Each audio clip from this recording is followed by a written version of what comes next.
একাদশ শ্রেণীতে অনলাইনে ভর্তিতে প্রথম ধাপের ফল প্রকাশ করা হয়েছে। এ ধাপে আবেদন করেও কোনো কলেজে ভর্তির সুযোগ পাননি ৪৮,০০০ শিক্ষার্থী।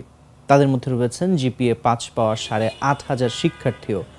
এছাড়া দেশের ২২০টি কলেজ ভর্তির জন্য একজন শিক্ষার্থীও পায়নি। রোববার রাতে প্রকাশিত ফলাফল বিশ্লেষণ করে এ তথ্য পাওয়া গেছে। ফলাফলে দেখা গেছে গত ২৬ মে থেকে ১৩ জুন পর্যন্ত একাদশে ভর্তি হতে অনলাইনে আবেদন করেছিলেন ১৩,৩৫,০০০-এরও বেশি শিক্ষার্থী। তাদের মধ্যে পছন্দের কলেজ পেয়েছেন ১২,৮৭,০০০ শিক্ষার্থী। বাকি ৪৮,০০০ শিক্ষার্থী প্রথম ধাপে কোনো পছন্দের কলেজ পাননি।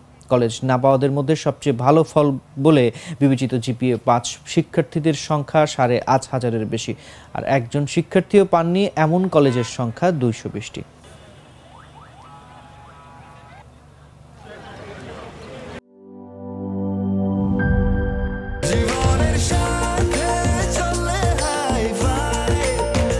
স্বাস্থ্যকর অল টাইম ফ্যামিলি কেক, সব সময় অল টাইম হেলদি লাইফ।